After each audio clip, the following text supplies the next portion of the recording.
Good evening, John. Hi, Ari. How are you? We're fine. We have a big audience tonight, all of them coming to see you. I was really hoping that you would sit with me here on stage.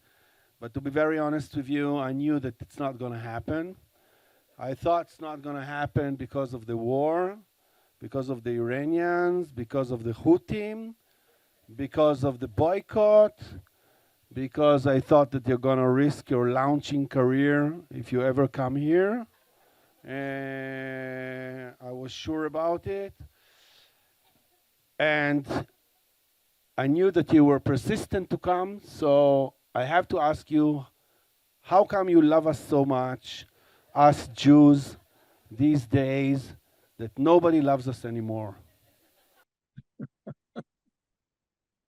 Well, I was really looking forward to come back to Jerusalem. I had a wonderful time in Jerusalem, and I'm still coming back. I've just been slowed down with this second time with COVID, a little harder this time than the first time. So I'm very disappointed not to be there. And I'll be there soon. But it's a disappointment to me not to be with you in person. I know your work. I was looking forward to this. With any luck, I'll see you in a couple of weeks. So I think Julia invited me to interview you this evening because of the film adaptations of your novels. I also made 3 film adaptations from novels, and I'm about to shoot the 4th one. Each one has a weird story behind it, and maybe I'll save the biggest one for the ending because I never really told it anywhere. But I can tell you that when I was about to shoot The Congress, an adaptation of Stanislav Lem's novel, The Futurological Congress, I was chasing the rights a long time. And just after I got them, there was this Icon Festival for Sci-Fi and Fantasy in Tel Aviv, and there was a lecture, and the title was, "Why did Stanislav Lem hate all film adaptations of his novels?" So I went there. There were 3 people in the audience, including me. And this Polish journalist came, and he quoted the meetings between Lem after watching his movies and the directors. And this is like big names. There were Andrei Tarkovsky, who I totally adore. He made Solaris. In any poll, it will be one of the best top 10 sci-fi movies. And Steven Soderbergh. And he met them and he insulted them about their work and how they adapted these novels and everything. And I remember walking out of the Cinematheque, and I was flying out of happiness because I knew that I'm in good company here, and I can do whatever I want. I cannot please anyone. So can you recall the first time you went to the premiere of Life According to Ga'arp? And I know you were accompanied by a very special person. Well, that's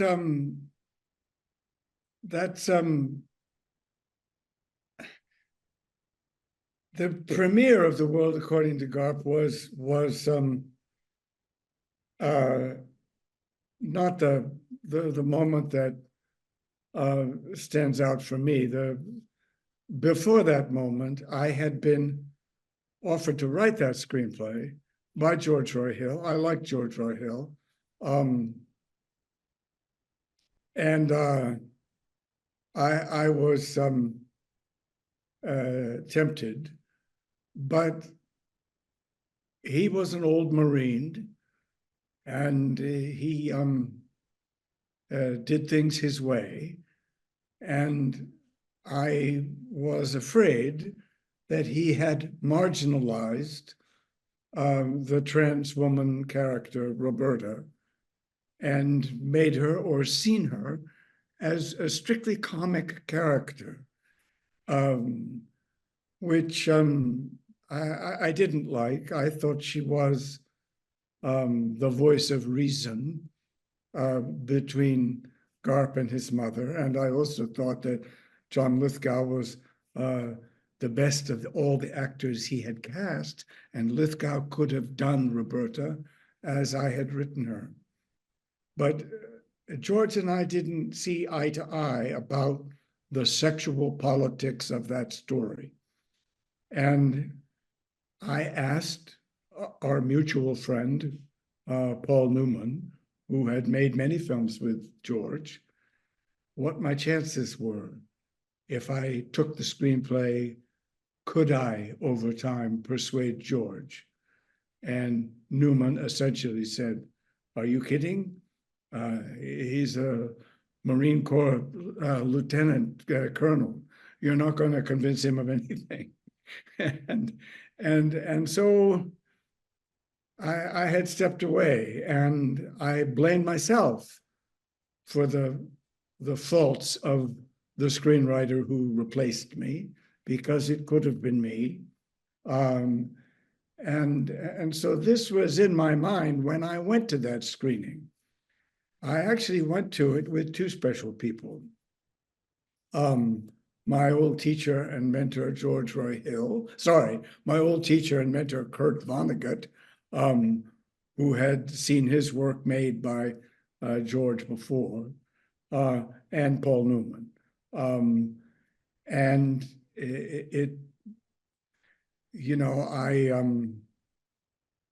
I knew what was going to disappoint me before I got there, because I'd read Steve Tessich's script and blamed myself for it. I might not have been able to persuade George. I'm sure Paul Newman was right. But I regretted at that moment that I hadn't tried, because Steve Tessich's script was worse than what I would have done.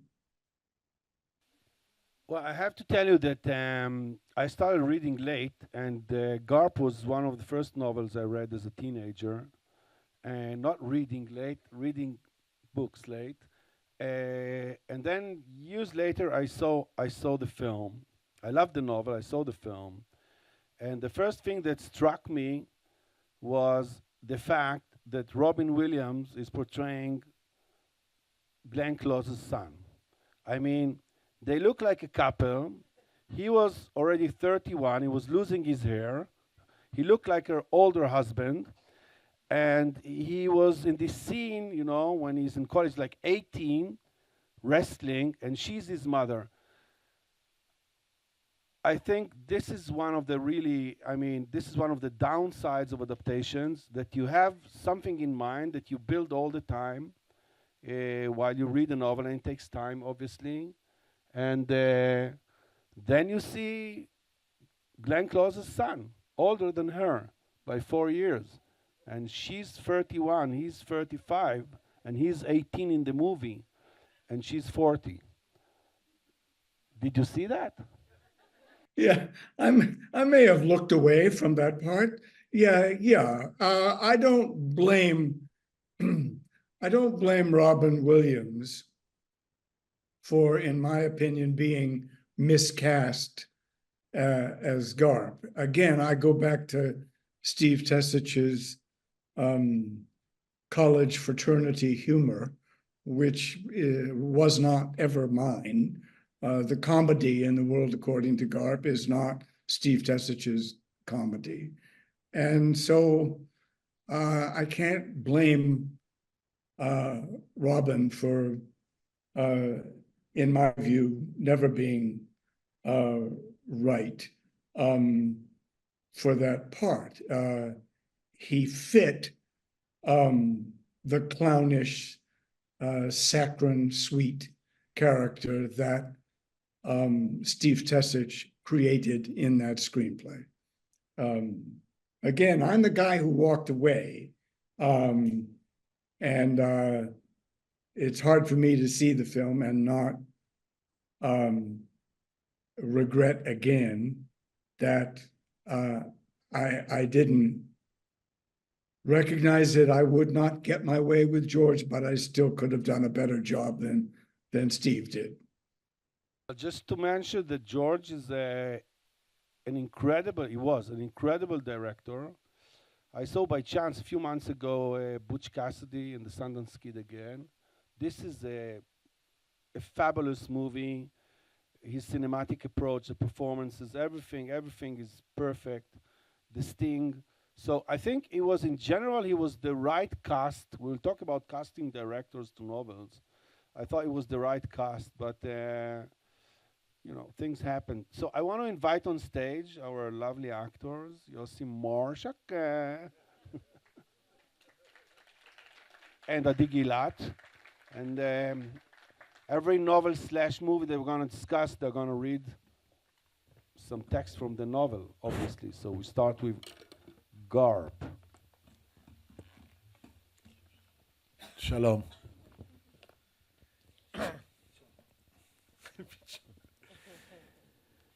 את מי הוא תפס הפעם? שאל סטו השמן. הוא תפס מחבט סקווש כמו היה בדעתו לצאת ולטפל בעניין, אך היה עירום לחלוטין. ועל כן מיץ' רחצה את חלוקה והתכוננה להיות המבוגר הראשון שירוץ החוצה לבדוק את הנזק. סטוארט פרסי הסתובב עירום בבית לעתים קרובות. איש לא ידע מדוע. אולי עשה זאת כדי לנוח מהמאמץ הרב שטבע ממנו לבושו בשוטטו בקמפוס של סטירינג באפס מעשה. איתור כסף לשירות מצוין מוצג לרעבה, ואולי מתוך כורח לאור מצוות הפריאה והרבייה שמילא חייב היה להיות עירום בבית לעתים קרובות. בנקי נשך את גארפ, אמרה קשי פרסי הקטנה. סטוארט ומיץ' לא הבחינו בכך שגארפ עמד בפתח הבית וכל הצד של ראשו שוטט דם ונגוס. גברת פרסי? לחש גארפ בקול חרישי. אז זה היה גארפ? אמר סטו השמן. הוא התכופף להחזיר את מחבט הסקווש לארון והפליץ. מיץ' התבוננה בו. אז בנקי נשך את גארפ, הרהר סטוארט בקול. ובכן, לפחות יש לכלב טעם טוב, נכון או לא? סטוי, אמרה מיץ', צחוק קל כטיפת רוק חמק משפתיה. גארפ עוד ילד קטן בסך הכל. וזה עומד שם, על סף התעלפות.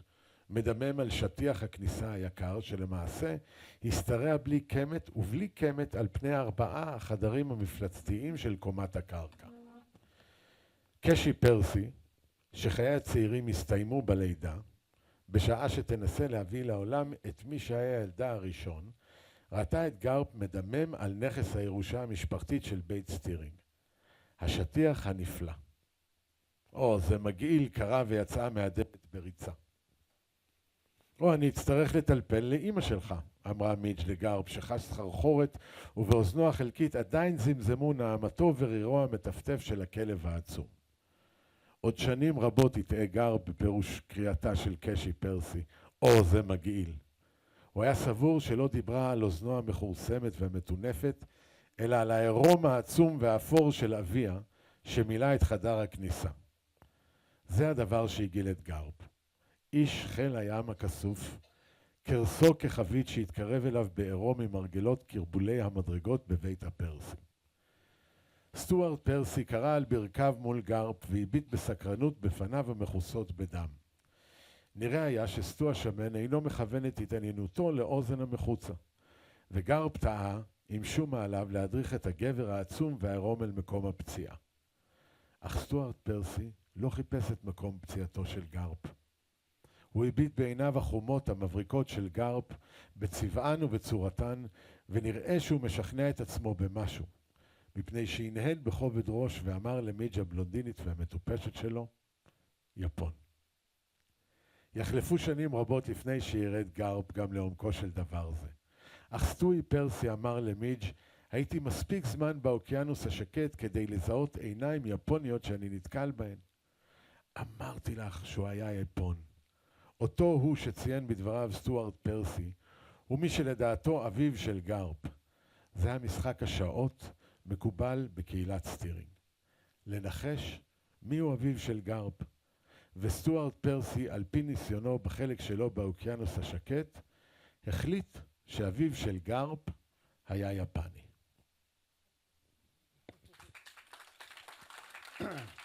Before Adi is gonna read another part from Ga'arp, I want to ask you if you can describe what you think are the differences, characteristic-wise, between screenwriters and novelists as a profession. Well, I think most screenwriters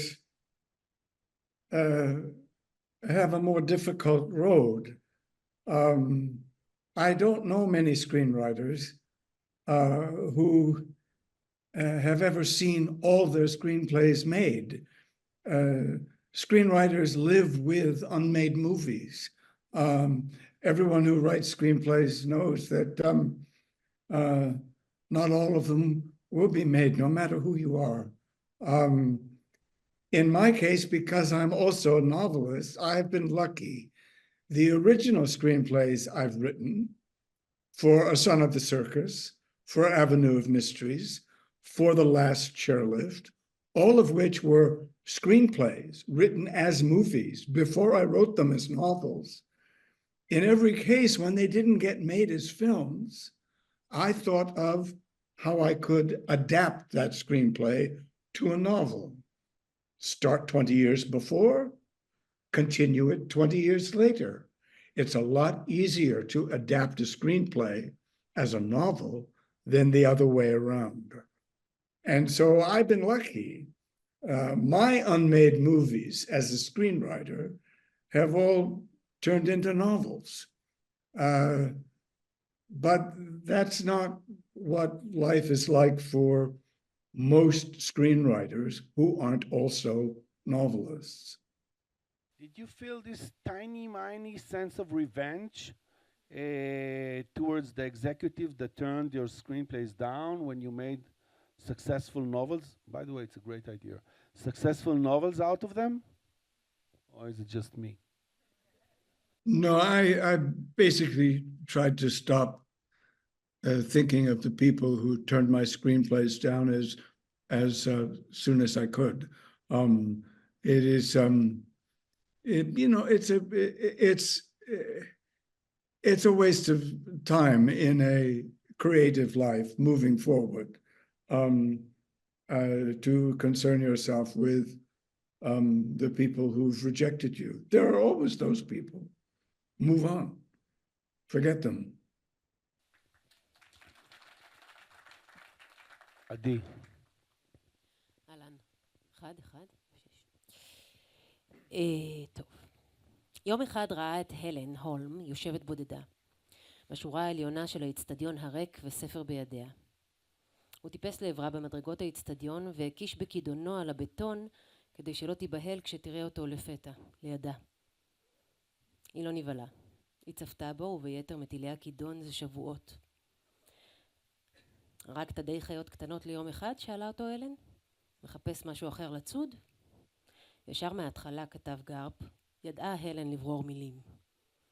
את קוראת כל כך הרבה עד שאני חושב שאת תהיי סופרת, אמר גארפ להלן. הוא השתדל להתנהג באדישות, אך הסתיר ברגלו בהרגשת אשמה את חוד כידונו. אין סיכוי, אמרה הלן.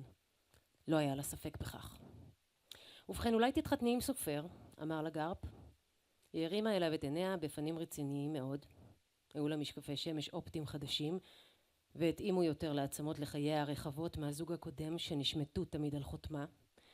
אם אני אתחתן בכלל, אני אתחתן עם סופר, אמרה הלן. אבל אני מפקפקת אם אני אתחתן בכלל. גארפ ניסה להתלוצץ. רצינותה של הלן גרמה לו אי נוחות. הוא אמר, טוב, אני בטוח שלא תתחתני עם מתאבק. אתה יכול להיות בטוח ועוד איך, אמרה הלן.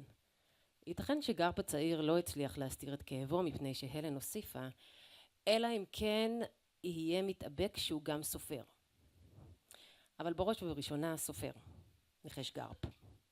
כן, סופר אמיתי, אמרה הלן. בנימה מסתורית, אך מתוך נכונות להגדיר למה התכוונה בכך. גארפ לא העז לשאול אותה, הוא הניח לה לחזור לספרה. כל הדרך הארוכה במורד המדרגות האצטדיון גרר את כידונו אחריו. האם היא תלבש אי פעם משהו אחר פרט לחליפת מיזה אפורה? תהה.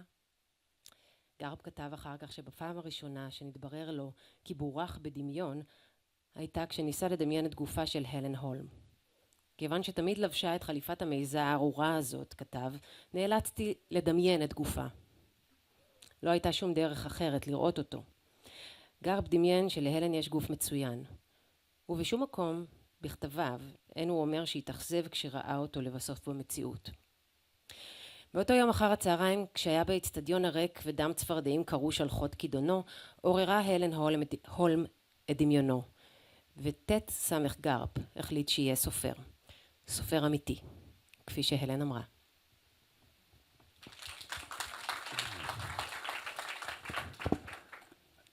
John, I want to discuss a little bit about the craft of writing in general, without making any difference between screenwriting and writing. There were a couple of books that influenced me tremendously when I was young, called Zen and the Art of Screenwriting. I don't know if you know them, part 1 and 2. And they're all about interviews with screenwriters in Hollywood back in the 60s, mainly beginning of the 70s. And it's about the methods that they use, not as formalistic writing, but everyday thing. Some of them said they have an office, they go to the office, they sit in front of their computer or typewriters back in the days. They have to do it for 6 hours, and if they produce 2 pages, fine. If they produce 20, fine. Some of them said, we write 3 pages a day. If we finish it in 10 minutes, we go to the beach. If we don't finish it after 10 hours, we stay another 10 hours until we finish. And they talked a lot about discipline. And it was about like, okay, you have this gifted talent, but then it's how you control it with discipline. So how do you do it? Well, it's ironic that the man who taught me how to write a screenplay, we never got the movie made. My first novel, a historical novel, set in Vienna before World War II, and during the Anschluss, and in post-war Vienna, during the 4-part partitioning of the city. That novel, Setting Free the Bears, was optioned as a film by Warner Brothers in London, not in Los Angeles. And the director, Irvin Kershner, best known as, in my opinion, the best of the Star Wars movies, The Empire Strikes Back, that Irvin Kershner, came to Vienna and worked with me for 2 years on a screenplay that was never made as a film. Kershner was a Russian Jewish immigrant to the United States. Imagine what I learned in the Vienna War Archive, looking at Nazi war footage with Irvin Kershner, a Russian Jew. I learned more than how to write a screenplay. But Kershner was the guy who taught me, and I loved him. And I was so angry when that film wasn't made that I never wanted to have anything more to do with writing screenplays, much less read books about the Zen of screenwriting. No, I didn't read it. But Kershner was my model. And he was in the back of my mind when I turned down George Roy Hill to write The World According to Ga'arp, and when I turned down Tony Richardson, who wanted me to write, or asked me to write, the screenplay for The Hotel, New Hampshire. But when it came to the Cider House Rules, I saw how to do it. and it was Kirshner as a teacher, who he was my teacher. He was the guy who showed me this art, and he was a good teacher. He was my Zen master, and I appreciate what I learned from him to this day.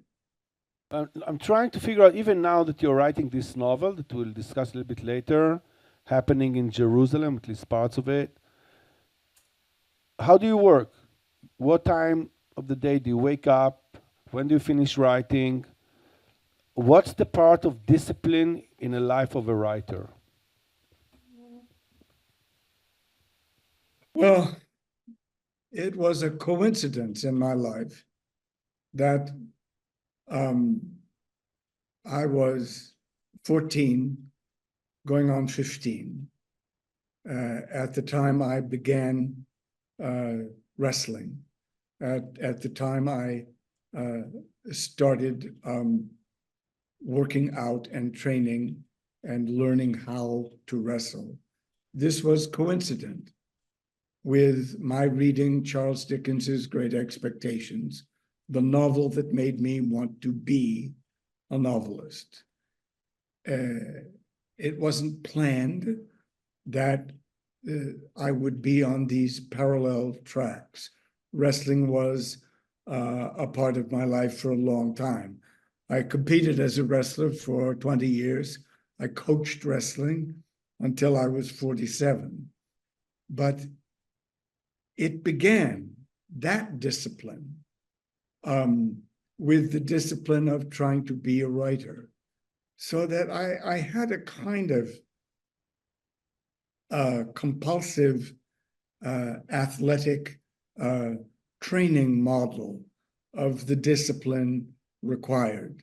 I love doing it and redoing it. So much of wrestling is a matter of drilling moves, repeating moves over and over again until they become second nature, until they become natural. They're not natural. You have to learn them. Well, so much of my process as a writer is rewriting, is redoing, is rethinking. And it was just good luck that these two disciplines were on parallel tracks from my life as an early teenager. And it was a good way to get started. And I work 7 days a week. I work 8 or 9 hours a day. I always have, unless things interrupt me. And it wasn't until my fourth novel, The World According to Ga'arp, that I became self-supporting as a writer, which has made a huge difference in my work patterns. I thought I would always be teaching and coaching wrestling and writing in my spare time. That changed after my fourth novel. Is it true that you start your novels from the end? Is it true? You write the end and then you go backwards and you write them? The first couple of times I thought it was an accident. And because my first novel was historical, well, I knew the end. I knew what happened historically. And so beginning with an ending was a perfectly natural idea for an historical novel grounded in history.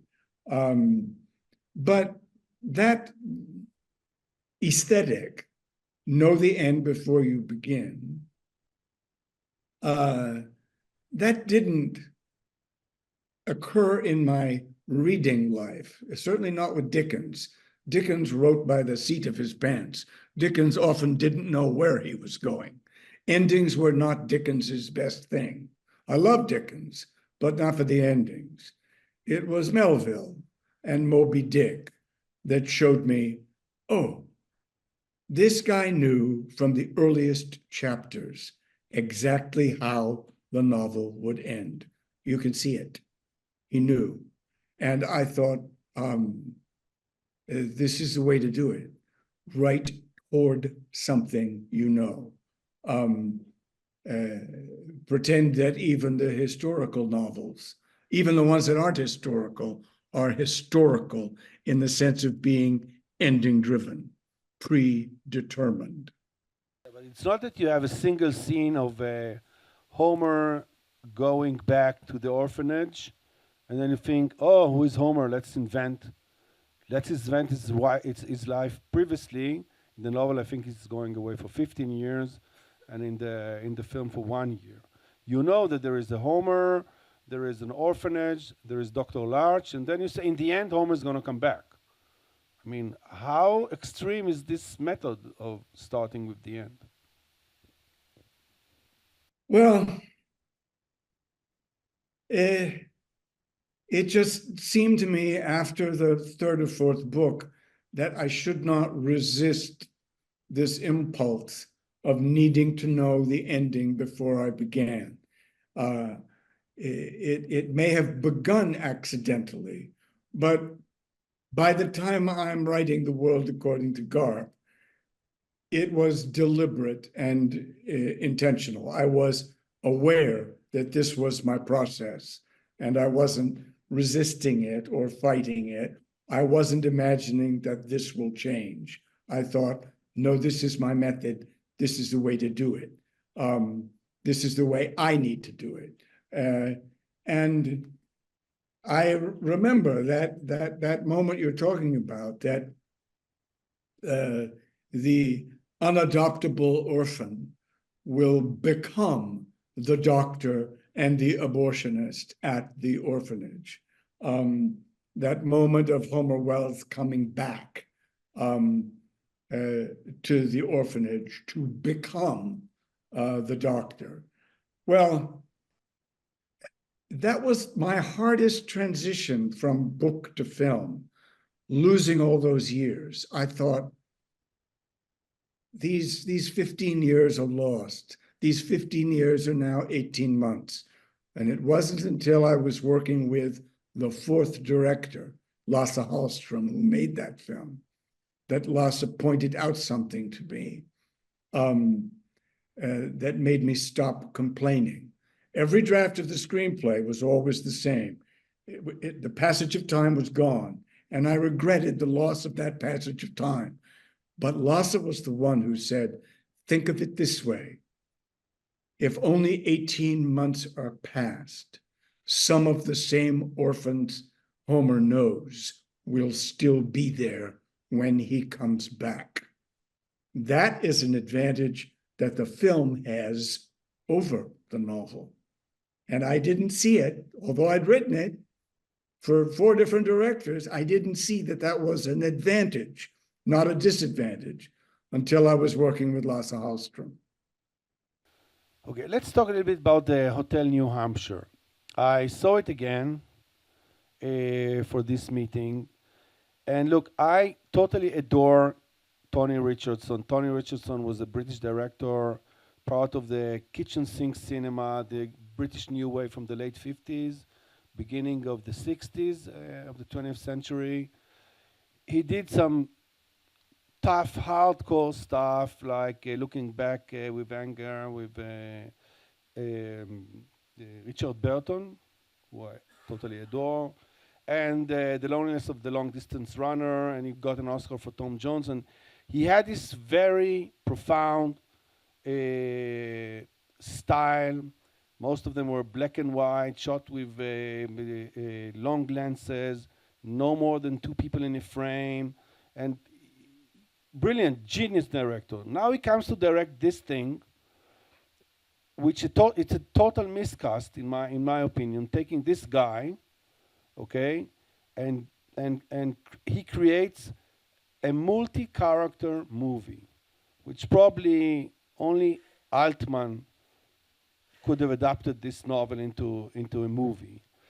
And the film just, it doesn't hold, if you ask me. It has nothing to do with the book. The book is brilliant. And there are also some embarrassing stuff, in my opinion, in the movie. I can't imagine you watching it, especially in the side of Vienna, and just trying to condense this entire novel into one film. I mean, today, and I understand it's gonna be, it would have been a mini-series, a fantastic mini-series,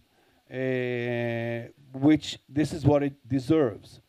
And another thing which is pretty crazy about this adaptation, considering the content of the movie, we have Frank and Franny, brother and sister, teenager, madly in love one with each other. They have sex sometimes. We have a bear in the beginning with Freud, and then a woman with costume of bear. A lot of freaks. How come Orion Studios thought that this is going to be their blockbuster of 1984, competing with Splash and the Terminator? I mean, what did they think? Well, I love Tony Richardson, and it was a very different situation, my turning down that film to write for Tony, than my turning down George Roy Hill for Ga'arp. In Tony's case, I knew he wanted to write it himself. He was only asking me to be the screenwriter as a courtesy. He was only going through what he imagined was a kind of necessary protocol. But I knew perfectly well Tony was already writing it and wanted to be the writer. So in that case, it was easier for me to turn down than The World According to Ga'arp. And like you, I also thought it was unmanageable as a feature film. It now is in development as a TV series. We'll see. As you know, about everything in development, that means maybe one day, maybe someday, maybe never. It doesn't mean anything, but it is in development as a television series, and I wish them luck. It's a better idea than a feature film. In fact, Tony wrote 2 feature-length films. He was hoping to be able to make part 1 and part 2. Of course, no one would finance a part 1, part 2 movie. And so in the end, he only got 1 shot, not 2. And he had to condense 2 feature films into 1. Well, it shows. It doesn't work. It doesn't work. But my exiting from the Hotel New Hampshire as the potential screenwriter was a lot easier and a lot more automatic than my turning down George Hill for Ga'arp. Tony had his own ideas and wanted to do them. Okay, so now we have Adi reading from Hotel New Hampshire.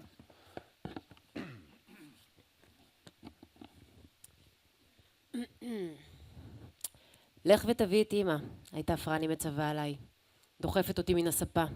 או שפרנק היה מרים את לילי מחיקו ולוחש לה, לכי והביא את אמא. ואימנו הייתה מוזמנת כעדה לסיפור שחשדנו כי אבא ממציא. או שאתה משמיט את החלקים העסיסיים בכוונה, הייתה פרני מאשימה אותו, רק מפני שאתה חושב שלילי וביטשון קטנים מדי לשמוע על הזיונים. לא היו שום זיונים, הייתה אמא אומרת. לא הייתה אז הפקרות והחופש שיש היום. אם נערה יצאה ובילתה את הלילה או את סוף השבוע עם מישהו, אפילו חברותיה היו חושבות אותה למופקרת או לגרוע מזה. אחרי דבר כזה כבר באמת לא התייחסנו לבחורה. מצא מין את מינו, נהגנו לומר, והלך הזרזיר אצל העורב.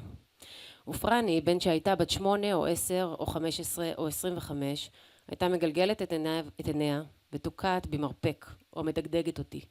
וכל אימת שהייתי מדגדג אותה בחזרה, היא הייתה צובחת, סוטה, ממזמז את האחות שלו. ובן שהיה בן 9 או 11 או 21 או 41, פרנק תמיד שנא שיחות והפגנות מיניות מן הסוג של פרני. הוא היה אומר בשקט לאבא, אל תשים לב. מה בדבר האופנוע? לא, המשיכי בעניין הסקס, הייתה לילי אומרת לאמא. לגמרי בלי הומור. ופרני הייתה תוקעת את לשונה באוזני או משמיעה נפיחה על צווארי. ובכן, אמרה אמא, אנחנו לא דיברנו בחופשיות על מין בחברה המעורבת. היו מזמוזים ומזמותים קלים או רציניים. למעשה זה נעשה במכוניות. היו תמיד אזורים מבודדים שבהם אפשר היה לחנות. היו דרכי עפר רבות יותר, כמובן פחות אנשים, פחות מכוניות, והמכוניות לא היו קטנות כל כך אז. יכולתם להסתרע, אמרה פרני. אמא הייתה מזימה פנים אל פרני וממשיכה בגרסתה לגבי אותם זמנים. היא הייתה מספרת סיפורים ישרה ומשעממת. אינה משתווה לאבי. בכל אימת שקראנו לאמא כדי לאמת גרסה של סיפור, הצטערנו על כך. מוטב להניח לזקן להמשיך הלאה והלאה, הייתה פרני אומרת. אמא כל כך רצינית. פרנק היה מזעים פנים. לך תעשה ביד, פרנק. תרגיש יותר טוב, הייתה פרני אומרת לו. אבל פרנק היה מזעים את פניו עוד יותר. ואחר כך הוא היה אומר, אילו התחלתם לשאול את אבא על אודות האופנוע או משהו ממשי, הייתם מקבלים תשובה יותר טובה מאשר כאשר אתם מעלים את העניינים הכלליים האלה, הבגדים, המנהגים, ההרגלים המיניים. פרנק, ספר לנו מה זה סקס, הייתה פרני אומרת. אך אבא היה מציל את כולנו באומרו בקול חולמני. אני יכול לומר לכם, זה לא היה יכול לקרות כיום. אתם אולי חושבים שיש לכם יותר חופש, אבל יש לכם גם יותר חוקים. אותו דוב לא היה יכול לקרות היום. לא היו מרשים דבר כזה.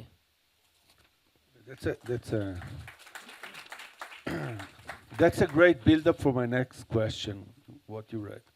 So I have a question. Do you think that today, just out of your adapted novels, we would have on screen a love affair between, on screen, a love affair between a brother and a sister continuously? We would have the character of Roberta in Ga'arp, played by John Lithgow, a 6'5" man, probably, playing a trans character. Do you think it could happen today? And a more tough question, which I was thinking about while watching the Cider House Rules. Do you think they could show on screen today Mr. Rose and his daughter Rose, that she becomes pregnant? Do you think it would have been possible in Hollywood today to show it? Probably not.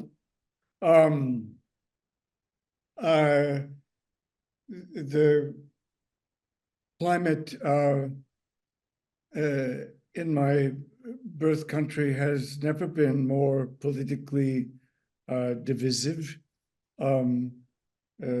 The country, in my estimation, has never been more polarized.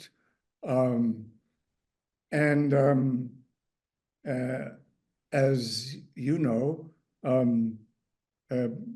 both of us have books that are banned in Texas right now. Your graphic adaptation of The Diary of a Young Girl and the Cider House Rules were banned by the Republican state legislators in Texas. No, it feels like a back to the 50s atmosphere in terms of sexual censorship. There is, I know, politically always a backlash to any forward progressive movement, and but it to me is now at an all-time low in the United States. Maybe in part for that reason of the 5 works of mine currently in development, in adaptation as feature films and TV series. I have more confidence in those projects that are not set or dependent on American production studios. We'll see. It's hard to know. Yeah, just 2 comments. The book I wrote with David Polonsky, the graphic adaptation of the Anne Frank Diary, is banned in Texas. You cannot buy it in Texas because of bad language of Anne Frank, poor Anne Frank. And about what John is saying all the time about development, don't catch him by the word, but the assumption is that 14%, at least in the film business, is spent on development. It's like you come with an idea and it goes through different stages of writing and then production. And 2% out of those 14% is made. So this is zillion money spent on things that are never gonna happen. Yossi, my friend. בקיץ שקנה אבי את הדוב, עדיין לא נולד אף אחד מאיתנו. אף לא הראו אותנו. לא פרנק הבכור, לא פרני הקולנית ביותר, לא אני, הבא אחריהם, ולא הצעירים ביותר בינינו, לילי וביצ'ון. אבי ואמי היו בני עיירה אחת שהכירו זה את זו כל חייהם. אך איחודם, כפי שכינה זאת תמיד פרנק, עדיין לא אירע כאשר קנה אבא את הדוב.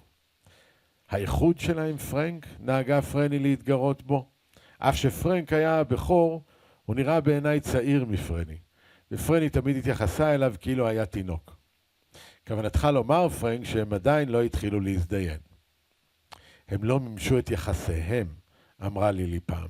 אף שהייתה צעירה מכולנו חוץ מביצ'ון. התנהגה לילי כאילו הייתה אחות הבחירה של כולם, מנהג שהרגיז את פרני. מימשו? אמרה פרני. אני לא זוכר בת כמה הייתה פרני באותו זמן, אך ביצ'ון לא היה מבוגר דיו לשמוע דברים כאלה. אמא ואבא פשוט לא גילו את המין, אלא רק אחרי שאבא השיג את הדוב ההוא, אמרה פרני.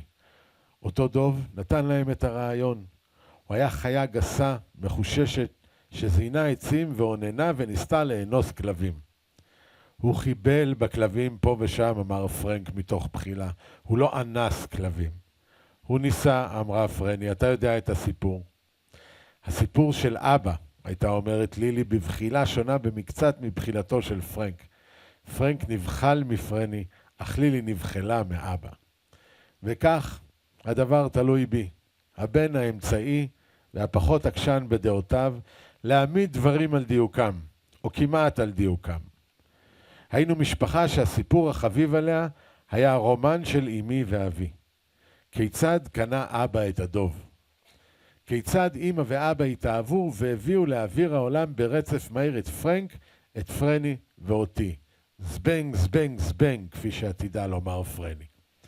הסיפור שסופר לנו כילדים ואשר חזרנו וסיפרנו אותו זה לזה בעת התבגרותנו, נוטה להתמקד באותן שנים שלא יכולנו לדעת עליהן ושעכשיו יכולים אנו לראותן רק מבעד לגרסאות המעשה הרבות של הורינו. אני נוטה לראות את הוריי באותן שנים בצורה יותר ברורה מאשר בשנים שאני זוכר למעשה. שכן הפעמים שבהן הייתי נוכח מושפעות מן העובדה שהיו אלה זמנים הפכפכים, שלגביהם יש לי דעות הפכפכות. לגבי הקיץ המפואר של הדוב והקסם של החיזור של אמי ואבי, אני יכול להרשות לעצמי נקודת מבט עקבית יותר. כשאבא היה מתחיל לספר לנו את הסיפור וסותר גרסה קודמת, או מחסיר את החלקים היותר חביבים עלינו בסיפור, היינו צווחים עליו כציפורים אלימות. או שאתה משקר עכשיו, או ששיקרת בפעם שעברה. הייתה פרני תמיד האכזרית ביותר בינינו אומרת לו.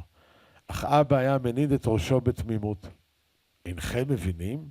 הוא היה שואל אותנו. אתם מדמים את הסיפור יותר טוב ממה שאני זוכר אותו.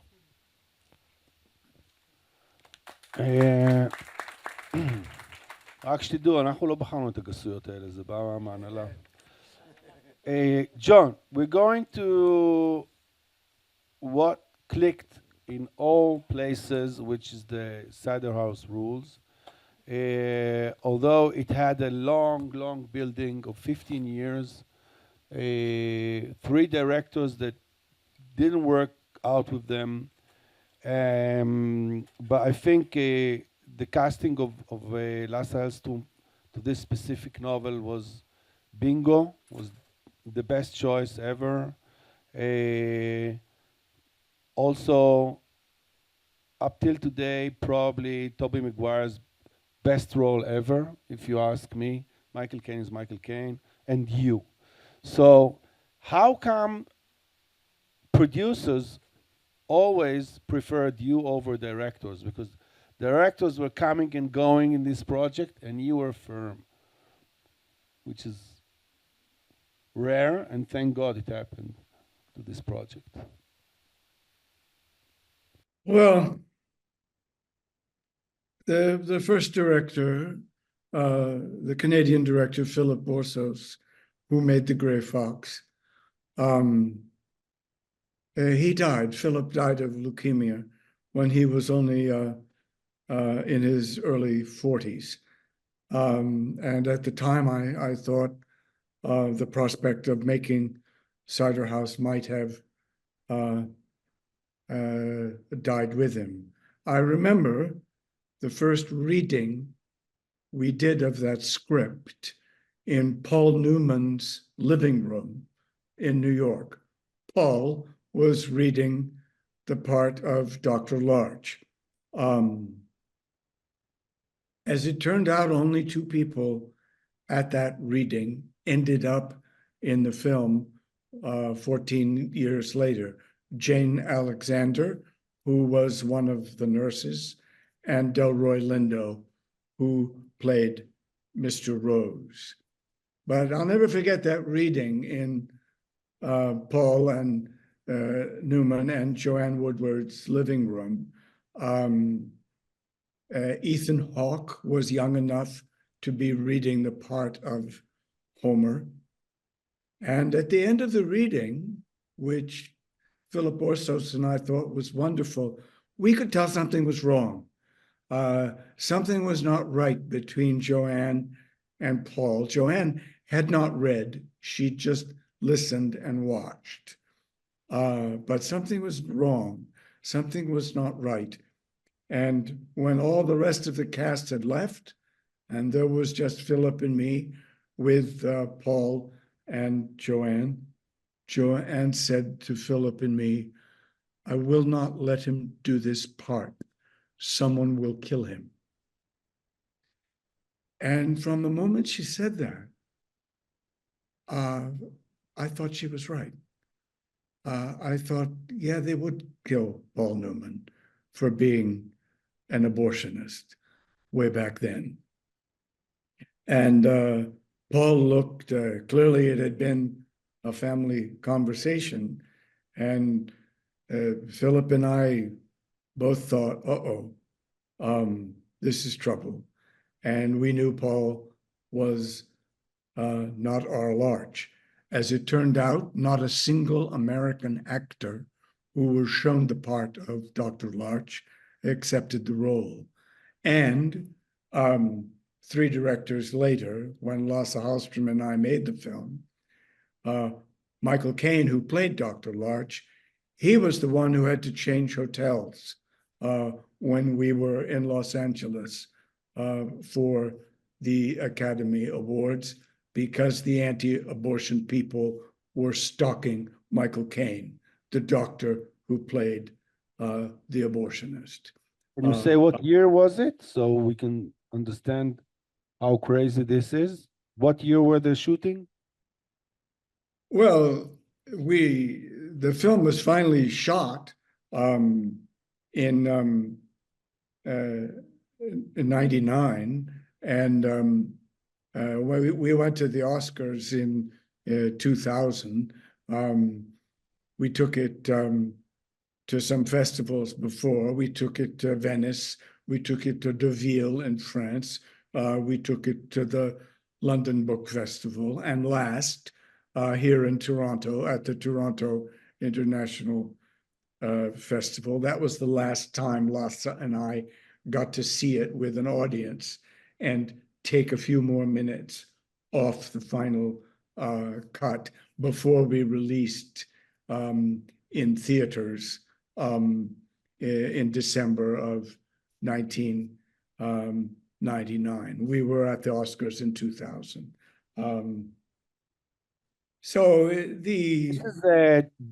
This is the Clinton era when this film was shot. He was still in power, right? And still Michael Caine had to hide because he portrayed the doctor who is doing abortion.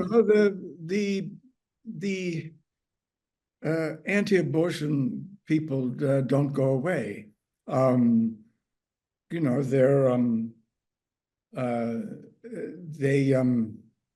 They existed before Roe versus Wade. I grew up with a mother who was a nurse's aide who worked in a New Hampshire family counseling service.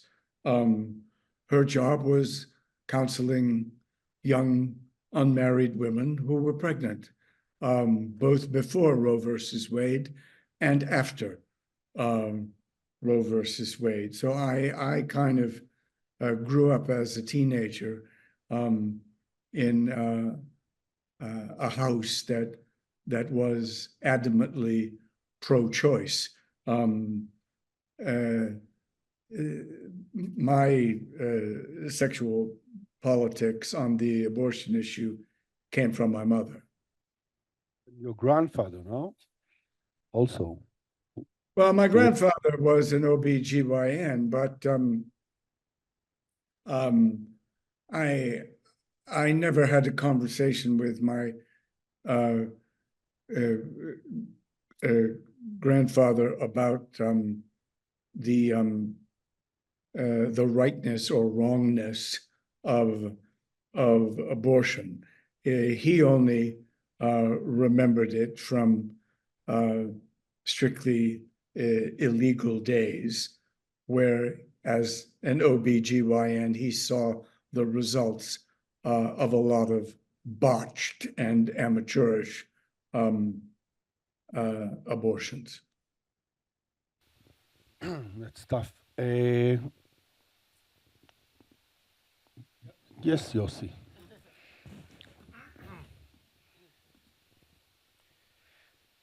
כאן, בסיינט קלאודס, כתב דוקטור לארץ', אנו נוהגים ביתומים כאילו נולדו במשפחות מלוכה.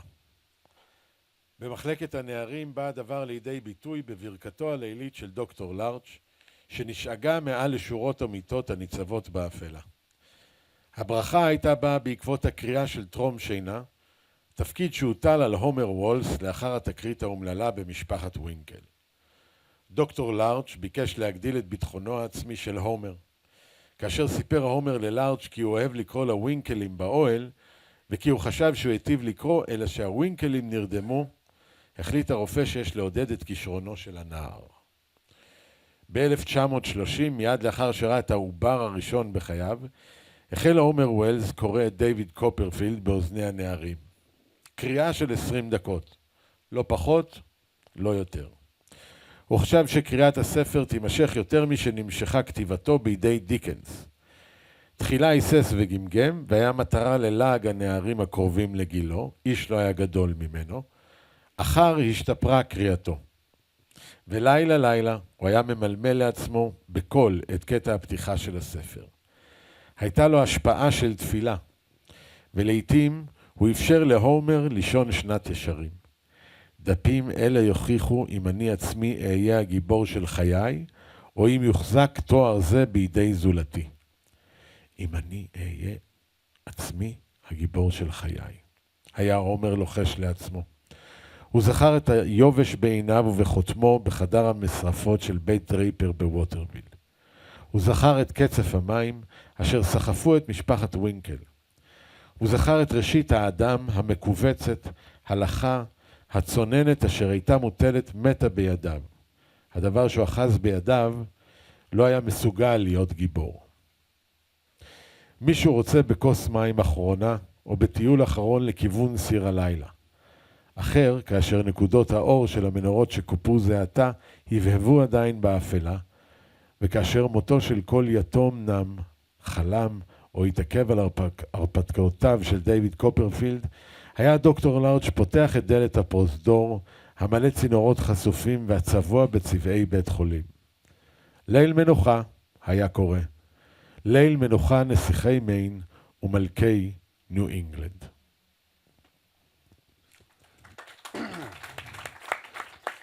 You know, John, what I thought, pretty amazing fact.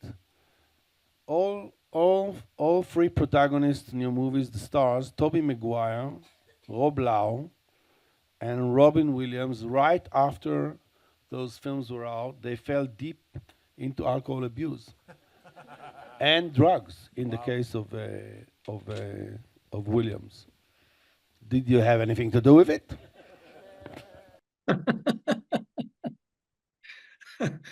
No, I mean, I hope I didn't, or my work didn't contribute to their depressions. I don't think their work on my adaptations were responsible for Joking. their issues, you know, but were you surprised with this massive success of this movie and the Oscars, and how did you feel? How did it feel to win an Oscar for as a screenwriter, as a novelist? I lost one, so I'm really interested. After all that time, after the four directors and the difficulties of getting that film made, I have to say that the collaboration with Lasse Hallström was truly sublime. We never had a disagreement, not about the script, not about the final cut. It was a collaboration that screenwriters, I think, dream about, but they happen only rarely. It was a kind of remarkable partnership. I remember when we had a breakfast meeting after the fourth and last screenplay we took the film to, our last chance to cut something. We had breakfast after the screening in Toronto, and I'd made some notes about not even scenes, but just angles or voiceover, little things, this close-up, this voiceover, this long shot, just small things that I thought we could lose. And I'd only scratched some notes about how many minutes we might be able to take off. And we sat at breakfast and gave each other's notes. And I said, it looks like about 4 minutes to me. And Lasse, in his Swedish way, said 4 minutes and 20 seconds. And they were the same notes. His notes and my notes were the same notes. We had not even been sitting together at the screening. That's how much on the same page we were. So it was gratifying. At the same time, you know, we had 7 nominations, and we only won 2 Oscars. So that I think anyone who's been involved in a film knows that you care about everyone. And so I think both Michael Caine and I, who won, were disappointed that more of our team didn't win. I mean, that was the feeling we took away foremost, you know, because it's a team effort and we were all in it together. Well, my memory from the Oscar, I had it this morning because of you. I was asking about the Oscar, is that we had this really long red carpet. I think it's like 2-3 hours, and there are stands with the cinematographers and everybody around. And somehow, I mean, back then it was not even it was not the international Oscar, it was the foreign language Oscar, which was the lowest rank of all Oscars.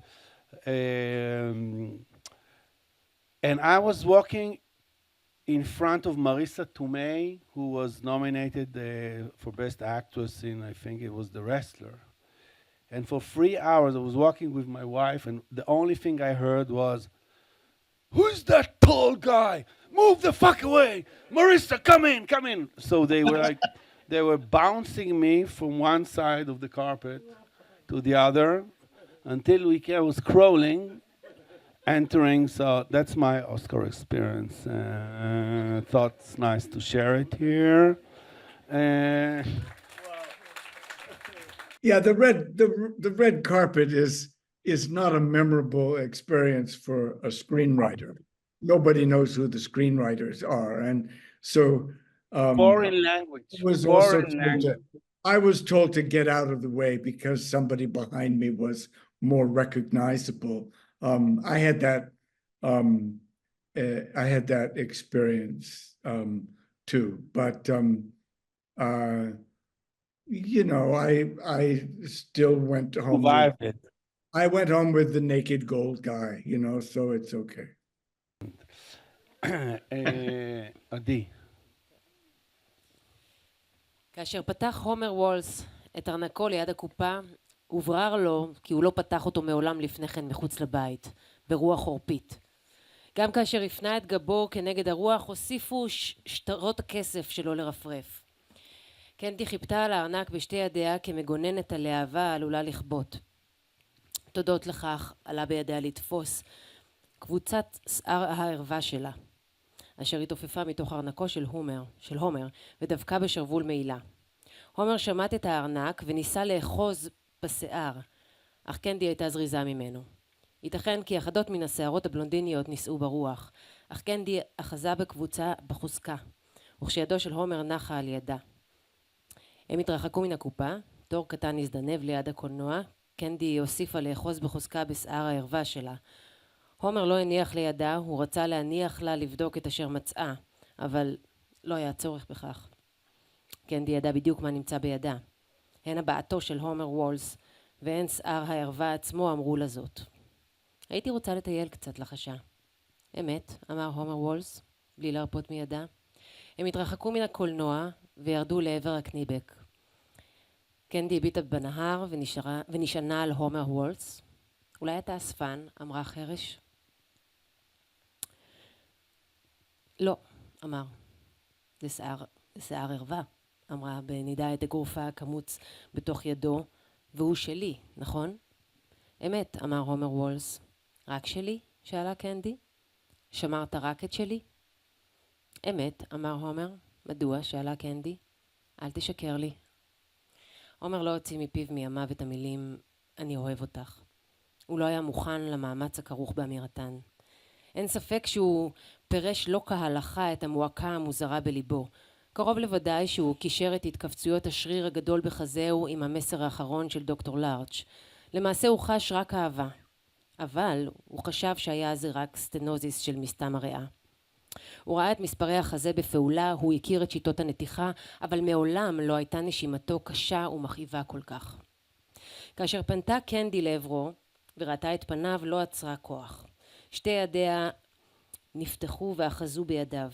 קבוצת שיער הערווה הבלונדיני השתחררה, נישאה ברוח העזה ונעלמה. זה הלב שלך? שאלה קנדי. אינך צריך לומר דבר, אפילו אל תחשוב על כך. הלב שלי, אמר. את יודעת על הלב שלי? אתה יודע? שאלה. אל תדאג. אני אוהבת אותך. אני אוהב אותך, קרקר הומר וולס, כאילו היו אלה המילים האחרונות בחייו. אני יודעת זאת, אמרה קנדי. אל תדאג, אל תחשוב על כך. גם אני אוהבת אותך. באמת? שאל? כן, כן, וגם את וולי, אמרה. אני אוהבת אותך ואוהבת את וולי, אבל אל תדאג ואל תחשוב על כך. מניין נודע לך על הלב שלי? שאל הומר וולס. כולנו יודעים זאת, אמרה קנדי. וולי יודע ואוליב יודעת. דבריה שכנעו את הומר וולס אף יותר ממכתבו של דוקטור לארץ'. ליבו שב לפעום ללא מעצור. הומר, אל תחשוב על הלב שלך, אמרה קנדי בחובקה אותו בעוז. אל תדאג לי, או לוולי, או לכל דבר אחר. ועל מה עליי לחשוב? שאל הומר וולס. רק על דברים טובים, אמרה קנדי. אחר הביטה בעיניו ואמרה לפתע, איני יכולה להאמין ששמרת את השיער שלי. אבל בראותה את פניו הזעופים הוסיפה, זה בסדר, אני מבינה אותך, אין צורך להדאיג אותך. ייתכן שזה מוזר, אבל אין ספק שזה רומנטי. רומנטי, אמר הומר וולס, בחובקו את נערת חלומותיו. הוא רק חיבק אותה. כל מגע אחר היה אסור, לפי כל הכללים. הוא ניסה אפוא לקבל את כאב הלב שלו, כמו שהוגדר בפי לארץ', כסימפטום של חיים נורמליים. אלה הם החיים הנורמליים. ניסה לחשוב בחובקו את קנדי, ועוד הערפל והאפלה עופפים אותם.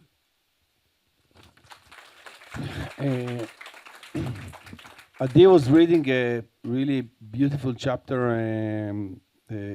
with Homer and Candy, and with all the success and all, was it hard for you to give up this major thing in the novel, this love affair between the two of them, between Homer and Candy, sacrifice it in this scale? I mean, it's there, but it's very different in the movie. And now when she read it, I thought, oh, it's so fantastic and so moving and emotional. You know, frankly, no. Because I thought the love affair, especially in the small window, which is a feature film, I thought the love affair would intrude on the abortion story. I thought Larch and replacing Larch as the doctor at the orphanage was more essential than the love story between Homer and Candy. The character I missed is the tough girl, Melanie. To lose her from the novel was the biggest blow because she was such a force, and she holds a kind of moral barometer over Homer, and she's right. this very strong-willed lesbian girl. I missed her, but on screen especially, she would have stolen the audience's attention, because Homer Wells, Tobey Maguire, who was not actually as young as he looks in the film. In the film, he looks, rightly so, that he's too young to shave. I remember when Tobey showed up on my door in Vermont the first time I met him. He'd gotten lost, and he was about 2 hours late. When I saw him standing outside, I thought, oh yeah, that's Homer Wells. Even before we had officially met and I had welcomed him inside my house, I saw him, the dog was barking at him, and I thought, oh yeah, he's totally a wait and see kind of guy. He's going to be perfect. It was a good feeling. It was a good feeling. His best role ever, if you ask me. Can you share with us what are you doing now, what are you planning, and why are you coming to Jerusalem? Well, you know, I don't like to talk about the plot of a novel. I don't like to give anything away, especially when the novel is not quite finished, and it's not in readers' hands. And what brings me to Jerusalem is the novel's final chapter. The final chapter of this novel is set in Jerusalem in the 1980s, the last time I was there.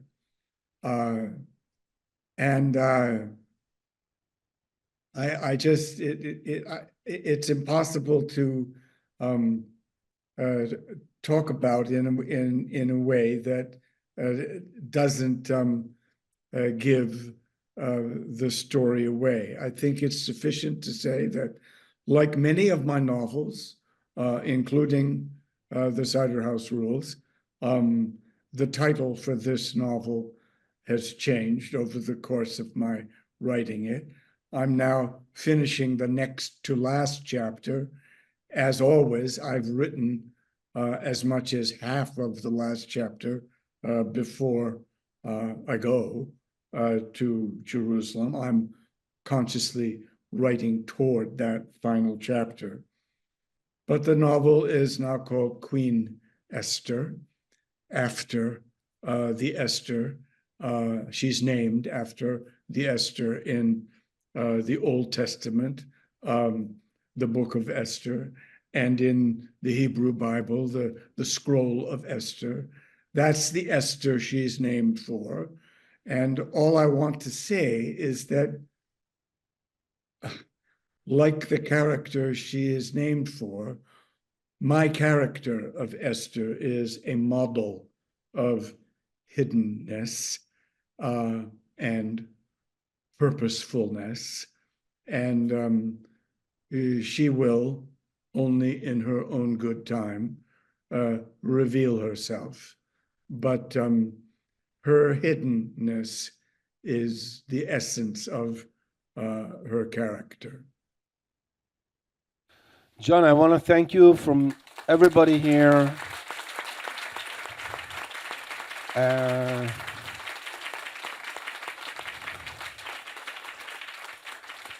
Well, I'm so sorry not to be there. No, you're going to come here and we're going to meet, and you need to compensate me for all this. But it was really lovely interviewing you. You're so smart and clever and humble and royal. Thank you so much. Thank you. Well, thank you, Ari, and I'll see you soon. And I'm looking forward to it. And thank you, everyone, for being there, even though it's just a virtual me, I'm really not any better in person. So thank you so much for doing this. Thank you.